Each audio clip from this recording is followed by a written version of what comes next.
Hey guys, what's up? It is Ripe again, back with more Entitled People. If you enjoyed these story compilations, please don't forget to tell me in the comments, and without any further ado, let's dive right into the stories. And guys, before we start, I would just like to give a little shout out because a wonderful member of our community called Billy recently found out that his aunt was diagnosed with terminal cancer. So in case you are religious, it would be very nice if you could redirect your prayers to Billy's aunt. I will certainly do so, and I hope for the best. Thank you very much in advance, and now let's dive into the stories. And the first one is titled, Waking My Neighbor Up at 2:30 AM. So, my downstairs neighbor loves to have parties all the time, even 2 or 3 times during the week. They will drink, scream, yell, sing, whatever in the backyard until 2 in the morning. I have to wake up at 2:30 AM for work, so trying to sleep through this is not fun. I have asked her to please keep it quiet plenty of times or at least take it inside. She responds with, "Just close the window so you don't hear it." I have went to my slumlord of a manager and asked them to do something about it, but yet they never have, and I don't think they care to. So this past week I've been starting my motorcycle up right in front of her bedroom window to let it warm up, and just before I pull out of the driveway I rev it up just to make sure it is fully warmed up, of course. Yesterday she talked to me and told me I need to stop it, and I informed her that there's something wrong with my bike and it has to warm up just a little longer than normal now. Should I have mentioned that it is not just the noise, it is the fact that they leave broken glass and broken bottles around in the driveway and the yard. My first concern is when my daughter comes over, she likes to play back there, but cannot anymore, and let's not forget motorcycle tires are expensive. I asked her if she could clean it up and was told, "Don't you own a broom?" And guys, I have to say, I don't really understand why people are being so inconsiderate, and I'm not sure if it is related to this whole pandemic thing. Maybe people just get crazier and crazier, which could of course be the case. However, at least one thing I'm sure of, that none of my viewers are like this, or at least I hope so. That at least makes me sleep at night like a baby. And the next one is titled, My uncle's neighbors threw a party and took over his driveway, so we boxed them in. This happened today within the last 2 hours. A bit of backstory, my uncle is now 81 and is a tough, short, elderly Italian gentleman who keeps his own garden annually and routinely maintains complex machines on his own time.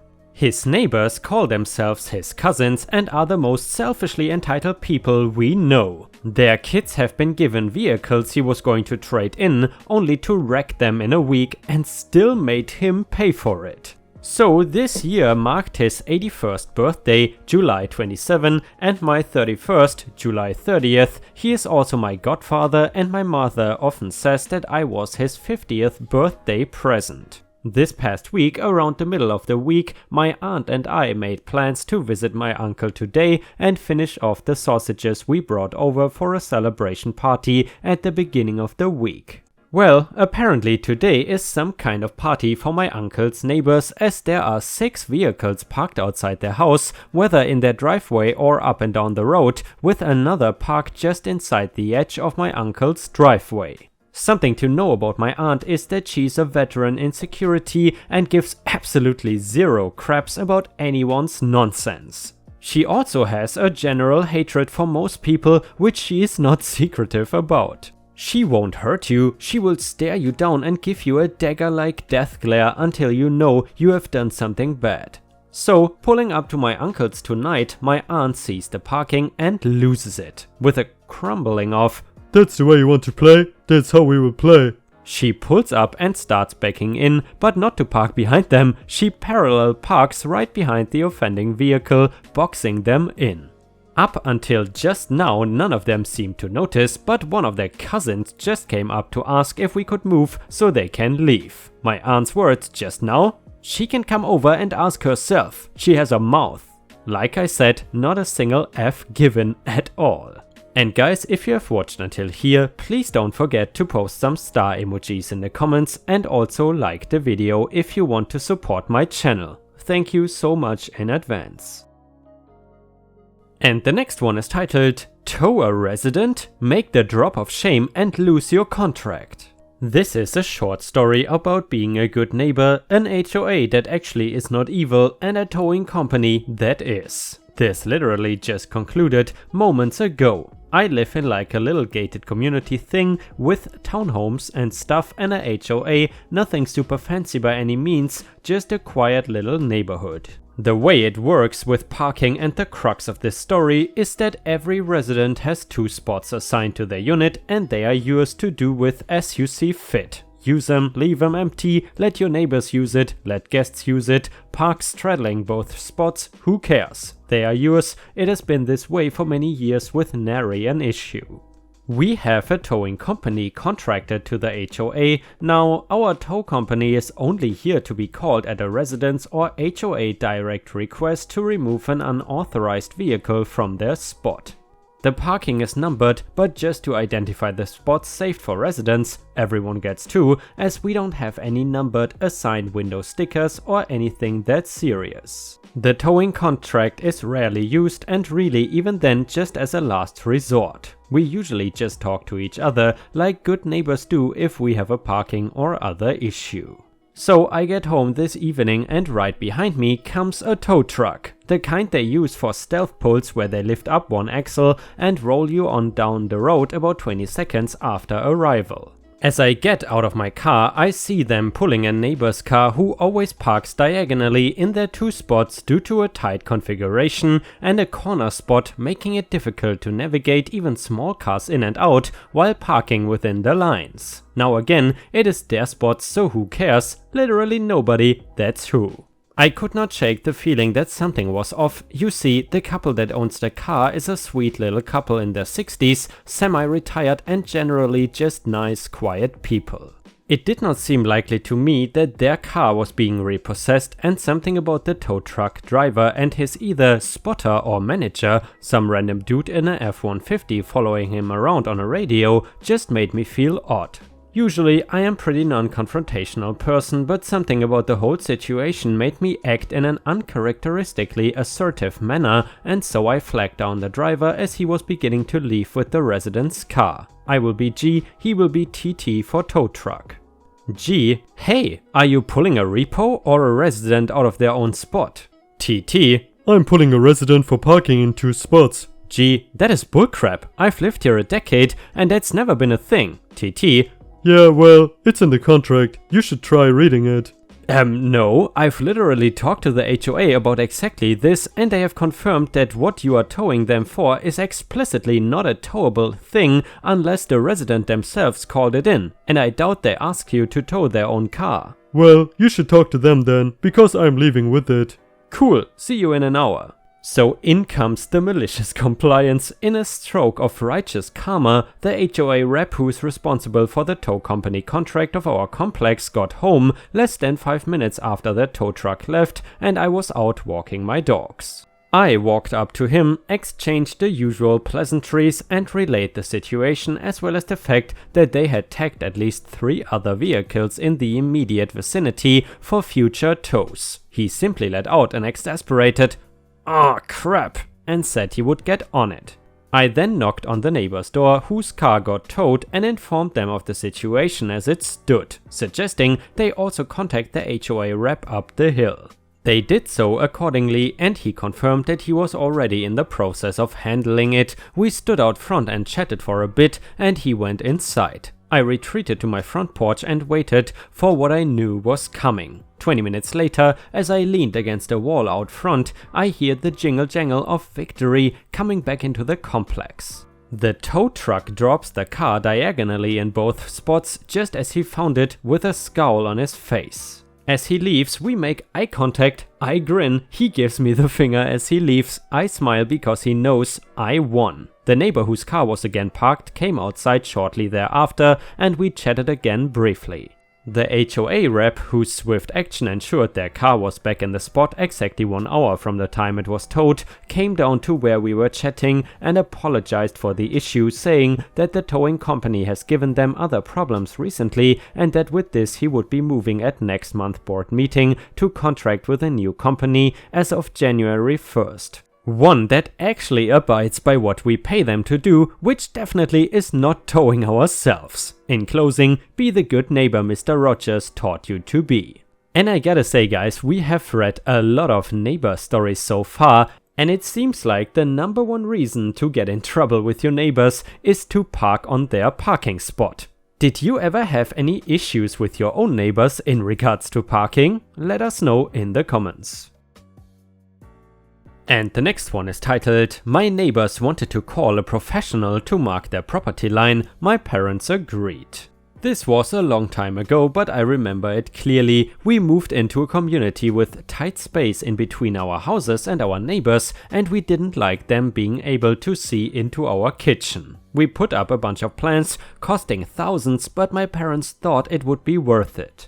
A week later, my parents awoke to the plants completely chopped down. My father was furious and marched down to our neighbor's house. He told my father the plants were on his property line, therefore he had total right to take them down. He warned that if anything were to go on his property again, he would report us to the authorities immediately. Later that day, my father called the company that put in the plants, and with the warranty we could have them replanted next week for no charge. We made sure there was no way it was on our neighbor's property, however a few days later we caught him chopping them down at 2 AM. We called the police upon obstruction of property, and after a chat with my neighbor he decided to call a professional and mark his property line. My father agreed. A few days later I got home to find orange tape in my neighbor's yard. Apparently his fence was 11 feet over our property line. We watched as he took down his fence, completely furious. Within the next month we were enjoying our new space and privacy in our backyard, and my neighbor ended up losing 1/4 of his backyard. My neighbor ended up having to pay almost $10,000 for the destruction of our property, and we got to plant our plants again. Too long didn't read, or too long didn't understand, my neighbor chopped down our plants because he claimed we were on his property. After calling a professional, he lost 11 feet of his backyard and had to pay for destruction of property, and we got to keep our plants. And the last one is a very satisfying tree law story, and it is titled, EK chops down my tree, costs her £500,000, which equals around $700,000. It has been 2 years and I can finally post about this. This is juicy, so get ready. Background information: we live in an old and big manor that has been split into 3 attached houses. The houses are about 150 years old and were built around 5 huge, giant sequoias which were about 200 years old. And by the way guys, I'm not exactly sure how to pronounce this, but I think from now on I will just say sequoias. In the UK, giant sequoias are very rare, and the 2 in our garden upped the house price by about £60,000. We lived next to 2 really nice neighbors, one young couple and one old couple. The story: unfortunately our old neighbors passed away, so their child and her family moved in. Let's call her Jo. Jo was instantly a pain in the butt. We had been sharing chickens with the previous neighbors, and Jo agreed to keep sharing them. However, on her nights she would constantly forget to put them away, so we would have to check them every night anyway. One night her little brats thought it would be funny to open our personal duck pen in the night, which leads to a mass slaughter later. The chickens went the same way. About 2 years ago there was a storm and one of her sequoias somehow fell over and died. They were distraught, understandably, but from then on the jealousy started. She would constantly complain about how lucky we were to have 2 sequoias in our garden and how our sequoia was taking too much shade in their garden. It wasn't. Anyway, we just thought it was Jo being a pain, and there were a few dry threats like they will chop it down or maybe the next storm will blow it down. Until we came back from a holiday to France to find a huge 6-meter stump and nothing else. I mean, how the F do you get rid of a 100-foot tree in like 2 weeks? 2 of our old British oak trees had been crushed as well. My mom and sisters were crying, my dad was red in the face, and we had no evidence Jo had done it. She claimed that there had been a storm and she had to get rid of it. We had a security camera at the front of the house, but you can get in the back if you go through a few fields. We then were also given an £8,000 bill for damages to her property, and to have the tree chopped up and remove the wood alone would have been worth a small fortune. We had lost all hope, and 2 weeks had passed when my dad came running in from the garden. We had put up a wildlife camera a few months ago and had caught everything. We got a lawyer on the phone and started our revenge. We got a tree surgeon out who said it was an original specimen brought into the UK in 1860, along with the 2 that were in Elveston Castle Country Park. There were 218 around the UK, but only 60 now. He also told us to call out an engineer because the roots might be in the foundation, so when they rot it could damage the house. Turns out we would need to redo the foundations. Then we took Joe to court and sued them for damage to property, trespassing, and lots of smaller claims. The tree would cost £250,000 to have another sequoia that was 200 years put in and looked after. It is basically impossible, plus the damage to the foundation, which was £200,000, and the 2 oaks, which were another $25,000. So with the smaller claims it went to about $700,000. They had to move out. And we now have paid off the mortgage, done a lovely loft and kitchen conversion, and have basically done up the house and garden, as well as plant a 60-year-old sequoia tree in the back garden. We also had our kitchen counter and table made from the old sequoia. We now have a new lovely family living next to us, who we share chickens, ducks and pygmy goats with. They are very nice, and I make a fortune babysitting their kids. Edit, many of you wanted to hear about the court case, but she did not stand a chance, and as soon as we revealed the footage to her and her lawyer, she gave up. The people who cut the tree down gave us the countertops for free as a sorry. They were truly sorry. The neighbors had a second home, so they just sold the house and moved back to their smaller one. And guys, unfortunately we have already reached the end of the video. I hope you enjoyed today's stories, and if you haven't already, please also go to patreon.com/ripeyoutube, where I upload exclusive Reddit videos starting at just $3 a month. This is a great way to support me in case you are interested, and the chance for me to become independent from YouTube revenue. Thank you so much for watching. Please don't forget to subscribe and like the video, and I hope to see you again tomorrow.